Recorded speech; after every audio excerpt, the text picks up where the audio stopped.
dès qu'on parle de produit, on fait de la morale.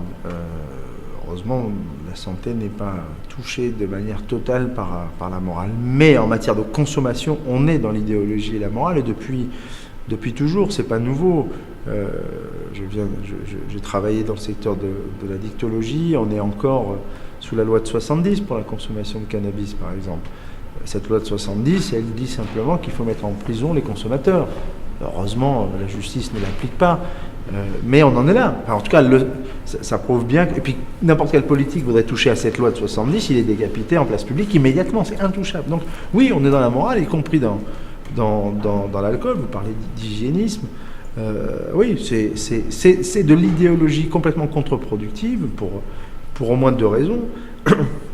La première, c'est que dans toute consommation, il faut être rationnel, il faut étudier les comportements. Et quand on a un comportement de consommation aussi massif que celle du vin en France, qui est extrêmement valorisé culturellement par ailleurs, etc., qui façonne nos paysages, qui structure notre culture, on est extrêmement fiers de nos châteaux, de nos vignes, de nos vins, etc., on ne peut pas en face mettre un discours prohibitif.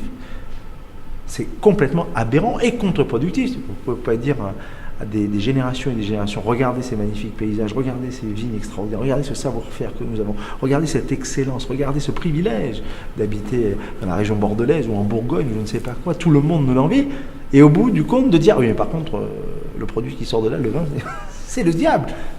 Pour le cerveau humain, c'est absolument pas admissible, on ne sait pas gérer cette contradiction. Donc vous avez un comportement qui est extrêmement valorisé, massif, dans la société, la consommation d'alcool et de vin en particulier, qui est très positivement connotée culturellement, il faut accompagner ce comportement et non pas l'interdire. L'accompagner dans une politique de diminution des risques, c'est-à-dire en voir les côtés négatifs, essayer de les limiter, faire de la pédagogie, apprendre les dangers de ces produits-là, les circonscrire.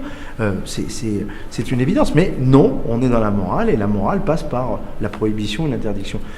Et encore une fois, ce qui est malheureux, c'est que ces gens-là qui j'allais dire, sont mus par une bonne idée, qui est de protéger, finalement, d'éviter les problèmes, etc., ne se rendent pas compte que le résultat est inverse. En tout cas, ce n'est pas du tout celui qui... Ou alors, il faudra arracher les vignes, ce que je disais tout à l'heure. S'il faut être cohérent, il faut dire le produit est dangereux, on arrache les vignes, on arrête d'en produire. Voilà. Ça serait peut-être un débat un peu plus compliqué, mais en tout cas, on ne peut pas faire cohabiter les deux idées. Et maintenir un discours prohibitif dans cet environnement-là est complètement contre-productif, et ça n'a jamais marché.